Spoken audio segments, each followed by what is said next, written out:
Assalamualaikum warahmatullahi wabarakatuh. Hari ini kita akan berjumpa dengan mata kuliah konsep dasar keperawatan. Oke, kita mulai saja. Jadi pokok bahasan hari ini kita akan membahas tentang tren dan isu terkini dalam keperawatan. Apa sih yang banyak yang dibicarakan saat ini di dunia keperawatan dan isu ke depannya seperti apa?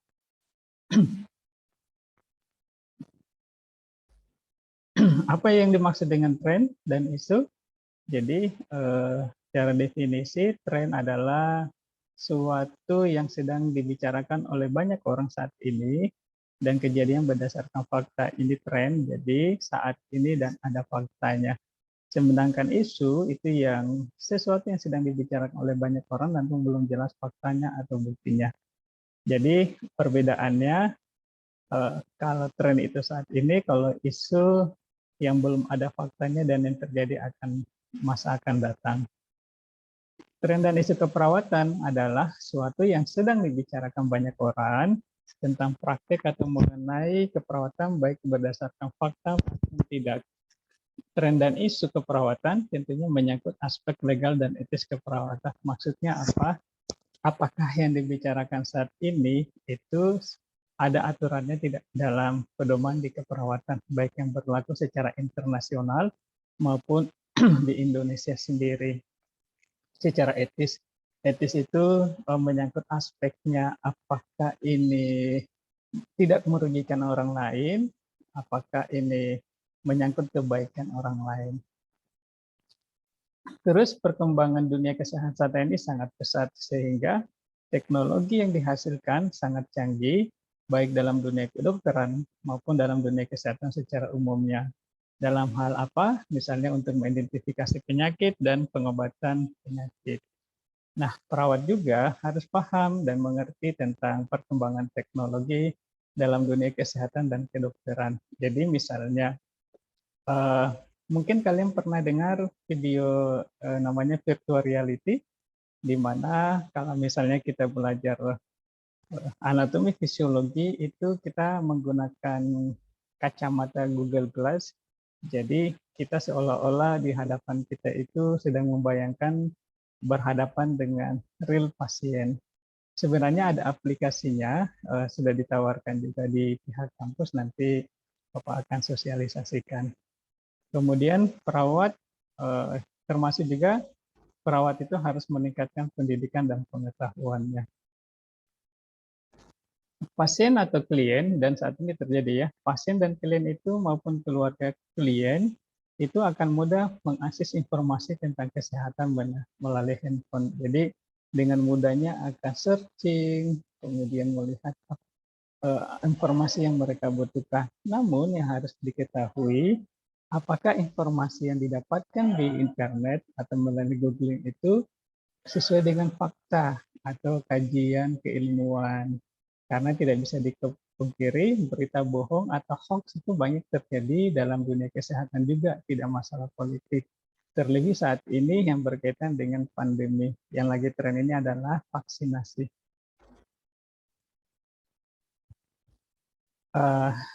Dan saat ini juga, itu perawat harus menggunakan evidence based practice atau EBP, yaitu intervensi keperawatan berdasarkan hasil penelitian yang diberikan kepada pasien dalam bentuk pelayanan keperawatan. Jadi maksudnya apa? Bahwa pelayanan keperawatan yang diberikan kepada klien itu berdasarkan hasil penelitian yang telah dilakukan. Sehingga untuk ini digunakan untuk meningkatkan mutu pelayanan kepada klien. Jadi perawat maupun mahasiswa itu melakukan sesuatu itu karena ada dasarnya, baik berdasarkan buku, tapi akan lebih baiknya lagi adalah berdasarkan hasil penelitian. Dampak besarnya, pelayanan dapat meningkatkan kualitas pelayanan kesehatan yang diberikan kepada pasien. Kondisi ini mendorong perawat, baik yang di klinik maupun yang ada di kampus atau akademik, untuk melakukan banyak hal tentang penelitian. Hal tentang penelitian itu bisa menyangkut tentang pasien sendiri, ataupun misalnya menyangkut pelayanan yang diberikan kepada pasien, atau bagaimana perawat meningkatkan kualitas kinerjanya. Jadi EBP tadi namanya Evidence Based Practice, ini dapat terintegrasi dengan dunia praktek keperawatan. Apa sih yang dimaksud dengan EBP itu atau Evidence Based Practice itu? Ini adalah salah satu cara terbaik dalam penggunaan bukti terbaru dalam memandu pembuatan keputusan keperawatan, kesehatan, dan nilai-nilai pada pasien. Maksudnya apa? Bahwa ketika ada hasil penelitian tentang sesuatu yang berhubungan dengan praktek keperawatan, itu segera dilaksanakan. Karena ini dapat meningkatkan kualitas pelayanan, termasuk bagaimana kita mendukung hak-hak pasien. Kemudian penggunaan BP untuk praktek klinik keperawatan sangat membantu perawat dalam memberikan perawatan pasien dengan kualitas tertinggi dan seefisien mungkin. Jadi maksudnya ini, banyak hal-hal yang tidak harus kita lakukan. Karena apa yang kita lakukan itu sudah ada dasarnya. Nah, sebagai mahasiswa juga nanti perlu men-searching juga apakah yang dilakukan ini ada dasarnya atau tidak, atau misalnya hanya sekedar rutinitas. Misalnya zaman dulu ada orang yang merawat luka itu menggunakan betadin, itu sekarang jarang digunakan. Karena apa? Itu karena ada hasil penelitiannya. Misalnya juga ada yang perawatan luka menyembuhkannya itu dengan menggunakan ekstrak madu. Ternyata dari hasil penelitian memang dapat membantu. Nah, hal-hal yang seperti ini bisa kita gunakan dalam praktek keperawatan. Nah, tren keperawatan saat ini, selain tadi ada EBP, itu ada namanya telenursing. Telenursing ini apa sih? Jadi telenursing ini adalah pelayanan asuhan keperawatan jarak jauh. Jadi ini merupakan upaya penggunaan teknologi informasi dalam memberikan pelayanan keperawatan dalam bagian pelayanan kesehatan, sebagai bagian dalam pelayanan kesehatan, di mana ada jarak secara fisik yang jauh antara perawat dan pasien atau antara beberapa perawat. Jadi kenapa ada kata jarak di sini, sebenarnya dia menggunakan virtual, jadi secara online, tapi komunikasinya bisa jalan. Misalnya saat ini Bapak tidak harus mengajar di depan kalian, tapi Bapak bisa menyampaikan melalui video. Itu juga bisa dilakukan oleh perawat. Jadi telenursing ini semacam aplikasi di HP ya. Telenursing ini dapat diartikan sebagai proses pemberian layanan kesehatan, manajemen asuhan keperawatan, dan koordinasi pelayanan kesehatan antar pasien, perawat, dan tenaga kesehatan lainnya. Jadi manfaatnya banyak. Jadi komunikasinya bisa melalui aplikasi. Kemudian juga di masa pandemi, mungkin di awal-awal pandemi kan banyak orang yang bekerja dari rumah, itu banyak orang bisa memanfaatkan telenursing ini. Sayangnya di Indonesia belum berkembang dengan baik. Kenapa belum? Karena memang pengembangannya, maksudnya riset-riset atau penelitian tentang aplikasi ini belum banyak, sehingga ini belum bisa dimanfaatkan secara luas oleh masyarakat. Nah, bentuk apa sih pelayanan di telenursing? Jadi telenursing ini kayak dia berkomunikasi hari-hari pasien dan perawat atau dokter di rumah sakit. Cuma bedanya dia melalui penggunaan media aplikasi. Jadi dia pakai mobile, kemudian telenursing ini membantu pasien dan keluarganya untuk berpartisipasi aktif dalam perawatan, terutama sesekali tentang self management pada penyakit kronis. Jadi mungkin di tingkat 1 saat ini belum terlalu banyak membayangkan. Sebenarnya ada beberapa penyakit itu yang membutuhkan perawatan yang cukup lama karena proses penyembuhannya lama. Makanya disebut sebagai penyakit kronis. Nah, penyakit kronis ini dia kalau misalnya dirawat di rumah sakit itu membutuhkan waktu yang lama. Sehingga orang di rumah klien itu membutuhkan informasi yang banyak bagaimana melakukan perawatan di rumah. Karena perawat tidak 24 jam kayak di rumah sakit bisa hadir, tapi kita bisa memanfaatkan sumber daya di keluarga untuk membantu proses penyembuhan pasien. Artinya kita tetap mengontrol. Perawat home care menggunakan sistem. Jadi ada lagi ini namanya home care, nanti akan dibahas selanjutnya ya.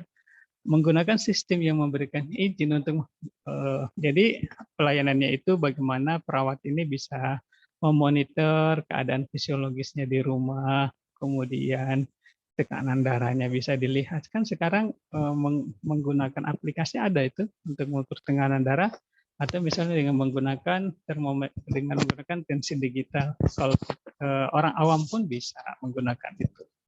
Kemudian mengecek gula darah, karena ada beberapa penyakit DM misalnya, dia sebelum makan dia harus melakukan cek darah.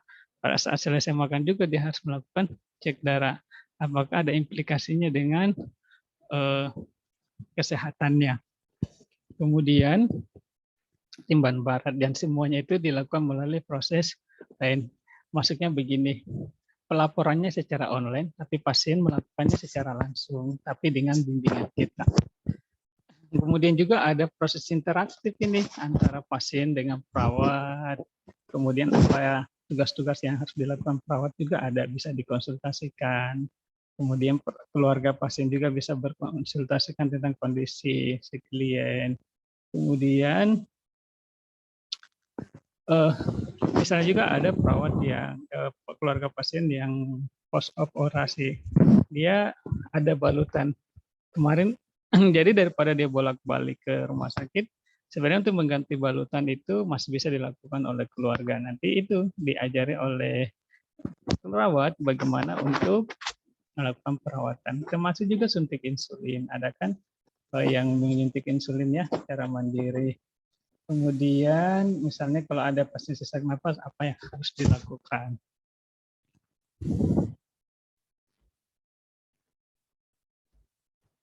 Nah, selain home telenursing tadi, ada lagi home care. Home care ini berarti melakukan perawatan di rumah. Ini adalah tren yang saat ini banyak dilakukan ya, baik di Indonesia maupun di luar negeri. Jadi perawat itu melakukan kunjungan ke rumah-rumah klien.